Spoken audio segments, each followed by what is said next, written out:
धीरासः कवचमुन्नजन्ते स्वार्थयो मनसा ते भजन्तः सांगाजे साधुधाजे सपाहनाजे सपरिवाराजे सर्वालङ्कारभूषिताजे पंचम्ये अश्वारूढा महाभारात्यम्बिकाजे नमः दिव्यमङ्गलवस्त्रं समर्पयामि नमः स्वाहा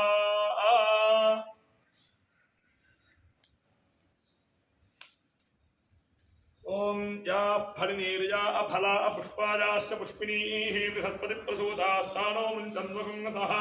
पुष्पमालिकां समर्पयामि नमः स्वाहा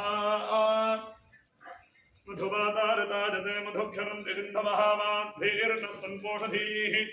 मधुनक्तमकोषसि मधुमत्पार्थि मधुरजः मधुर्जौरस्तु नः पिता मधुमान् भावनस्पतिर्मधुमागुन्नस्तु सूर्यः माध्वीर्गावो भवन्तु नः मधु मधु मधु अमृते मृतोद्भवे मृतेश्वरी अमृतवर्षिणी अमृतं श्रावजस्वाहा अमृतं भवतु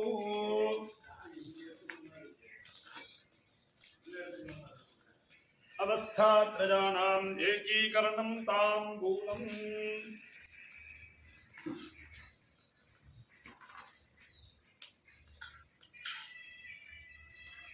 ओम जो दीक्षामतिरे जगति सप्ताहं प्रचरन्ति सप्तवैशीर्षण्याः प्राणाः प्राणादीक्षा प्राणीरेव प्राणान् दीक्षावरुन्धे पूर्णाहुतिमुत्तमाञ्जुहोति सर्वं वै पूर्णाहुतिः सर्वमेवाप्नोति अथो इयं वै पूर्णाहुतिः यस्यामेव प्रतिष्ठति सांगाजी साधुधाजी समाहनाजी सपरिवाराजी सर्वालङ्कारभूषिताजी इच्छाज्ञानक्रियाशक्तिस्वरूपिणी पंचम्नी अश्वारूढा महाभाराचम्बिकाजी नमः गन्धपुष्पाक्षरकुङ्कुमफलताम्बूलसहिता महापूर्णाहुतिं समर्पयामि नमः स्वाहा